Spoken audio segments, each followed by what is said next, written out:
Ciao amico, benvenuto sul mio canale. Mi chiamo Nero e ti spiego l'Islam come lo farebbe un cane nero. In questo video proseguiremo nella nostra riflessione sul rapporto dell'Islam con la schiavitù, concentrandoci questa volta sulla schiavitù al femminile. Se non hai visto il primo video sul tema, ti invito a guardarlo prima di questo, troverai il link nell'info box. Prima di riprendere da dove eravamo rimasti, devo sempre mettere le zampe avanti per cercare di far comprendere ancora una volta lo spirito del canale, che non vuole convogliare in alcun modo messaggi di odio e pregiudizio nei confronti di chi è di religione islamica, ma criticare l'Islam nel merito di ciò che le scritture affermano. È senz'altro vero che nell'antichità la schiavitù era una pratica diffusa in tutto il mondo e tutte le culture e religioni si sono macchiate di questo crimine. Tuttavia, questo canale parla dell'Islam attingendo alle sue scritture e l'ammettere che anticamente, anche nelle società islamiche, la schiavitù, nel caso trattato di oggi la schiavitù sessuale, era non solo accettata, ma anche normata da specifici passi del Corano, non nega che anche altrove, in altri contesti, religioni o culture, la schiavitù sia esistita, ma non rende comunque meno problematica questa usanza nell'Islam. Quello su cui continuiamo ad interrogarci qui è se davvero, come ci viene spesso raccontato, l'Islam e il suo profeta abbiano rappresentato un baluardo di modernità in tema di diritti individuali e di lotta alla schiavitù. Ma leggiamo ora il Corano. La Sura 4.3 parla delle donne che si possono sposare. E se temete di essere ingiusti nei confronti degli orfani, sposate allora 2 o 3 o 4 tra le donne che vi piacciono, ma se temete di essere ingiusti, allora sia una sola o le ancelle che le vostre destre possiedono. Ciò è più atto ad evitare di essere ingiusti. Ne approfitto, anche se non propriamente in tema, per sottolineare ancora una volta quanto il libro sacro dei musulmani non manchi di essere vago e misterioso. In questa ayat appena letta ci sono già, linguisticamente parlando, dei passaggi oscuri, dal momento che non è perfettamente chiaro che cosa il Corano intenda quando indica lo sposare un determinato numero di donne in relazione al timore di essere ingiusti con gli orfani. Diverse interpretazioni sono state avanzate, ma non è questo il momento di approfondire ulteriormente, ma ti lascio lo spunto e puoi farlo tu se ti va. Oltre alle mogli, quindi, che possono essere massimo 4, sono lecite anche le donne che la mano destra possiede, altrimenti dette le schiave. Con queste, in un numero indefinito, è possibile avere rapporti al di fuori del matrimonio. Ancora dal Corano Sura 4, versetti 23 e 24. In questa parte è spiegato agli uomini quali donne non è loro lecito sposare.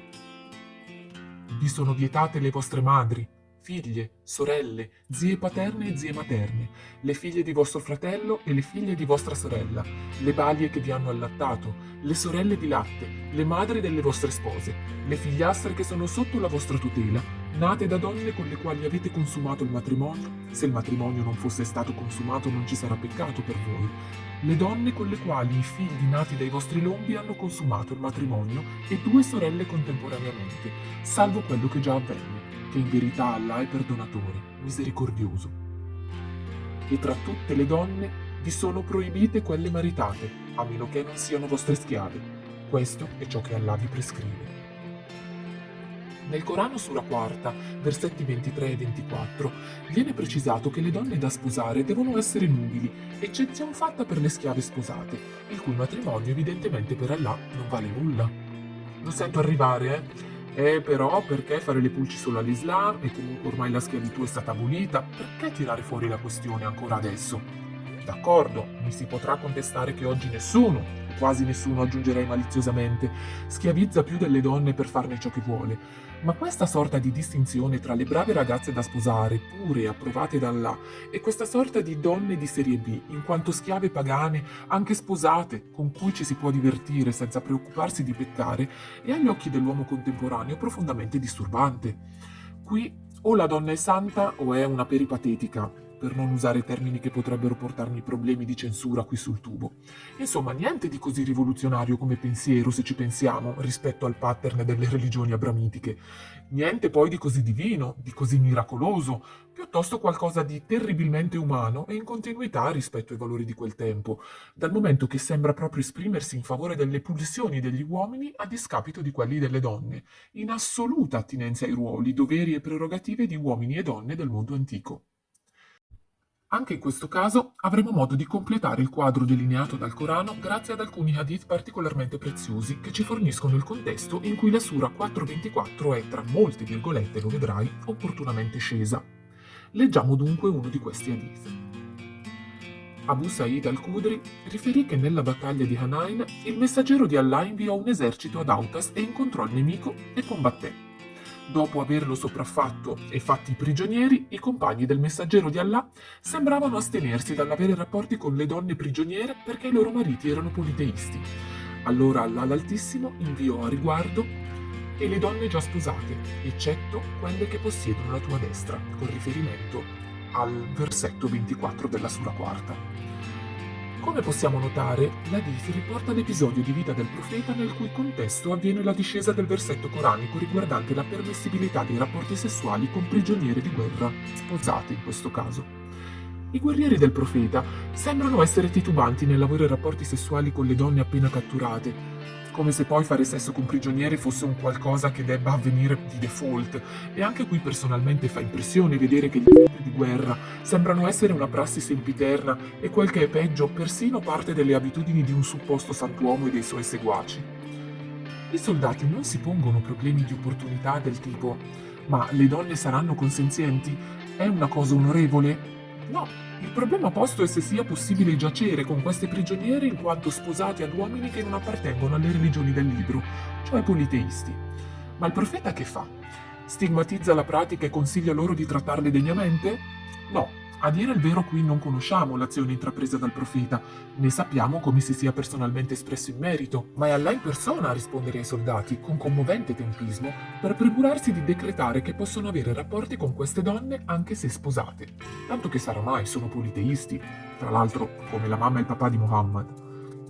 In questo hadith, invece, è il profeta stesso ad esprimersi in una situazione analoga, quando i suoi soldati si interrogano sul ritirare o meno il proprio membro durante i rapporti con le donne catturate.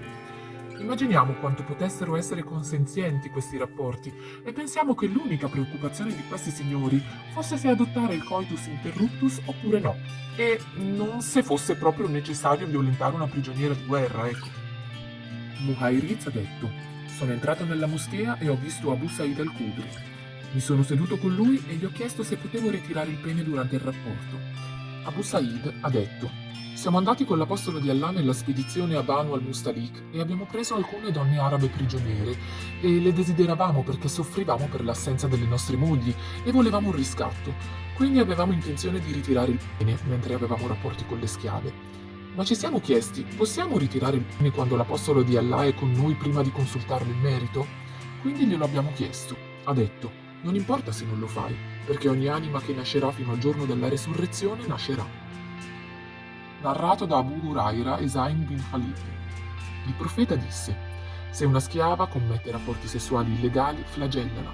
Se lo fa di nuovo, flagellala di nuovo. Se lo ripete, flagellala di nuovo.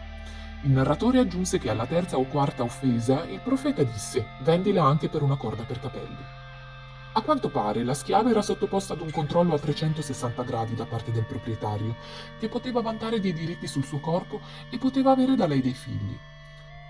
In caso di un rapporto sessuale illegale, e magari qui parliamo pure di rapporti sessuali consenzienti, il proprietario aveva facoltà di frustare la schiava e a un certo punto anche di svenderla per il valore di una corda per capelli. Aisha ha detto: ho notato che il messaggero di Allah mancava dal letto, così ho iniziato a cercarlo e ho pensato che fosse andato da una delle sue concubine. Poi la mia mano è caduta su di lui mentre si prostrava e diceva: «O Allah, perdonami per ciò che ho nascosto e per ciò che ho fatto apertamente». Qui notiamo, in una dita apparentemente innocente, Aisha, moglie del profeta, che si sveglia e non trovando Muhammad a letto, pensa stia passando la notte con una delle sue schiave. Anche il profeta non era da meno e usava giacere con le sue schiave e la cosa era assolutamente normale, tanto che la sua assenza a letto la notte porta una delle sue mogli a considerare prima l'eventualità che fosse in dolce compagnia, mentre invece in questo racconto il marito era raccolto in preghiera vicino a lei. Muhammad avrà una concubina in particolare, Maria la Copta, giovane ed attraente, che gli farà girare la testa e lo porterà ad avere degli attriti con le sue mogli. Insomma, la normalizzazione del concubinato era per ovvie ragioni già al tempo un compito ben più facile per i mariti che per le mogli, che già dovevano accettare la presenza di altre colleghe di letto e di vita con cui condividere il partner. Lascio questo ultimo hadith autentico apposta in coda perché è davvero pesante e dai contenuti decisamente violenti, per cui se per qualsiasi ragione la cosa ti dovesse turbare, possiamo sentirci alla prossima senza problemi. Narrato da Abdullah ibn Abbas. Un cieco aveva una schiava che era solita abusare del profeta e denigrarlo. Glielo proibì, ma lei non si fermò. La rimproverò, ma lei non rinunciò alla sua abitudine. Una notte iniziò a calunniare il profeta e ad insultarlo. Allora prese un pugnale, glielo mise sul ventre, lo premette e la uccise. Il bambino che le cadde tra le gambe venne imbrattato del sangue che c'era. Quando arrivò il mattino, il profeta ne fu informato. Riunì il popolo e disse: Scongiuro per Allah l'uomo che ha compiuto questa azione, lo scongiuro per il mio diritto nei suoi confronti di alzarsi. Saltando sul collo della gente e tremando, l'uomo si alzò.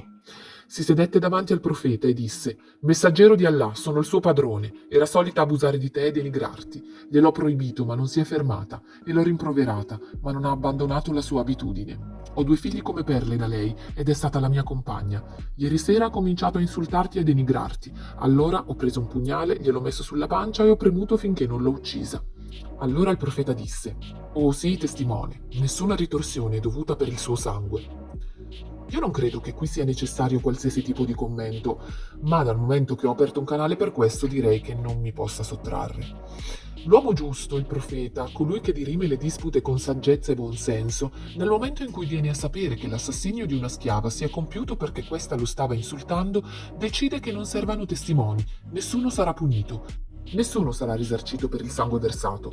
Una schiava e madre viene aperta come un animale per aver offeso il capo spirituale del suo padrone. Roba da 7 degli anni 70 americani, e mi tapo la bocca. Direi che le scritture si sono espresse eloquentemente in merito alla questione.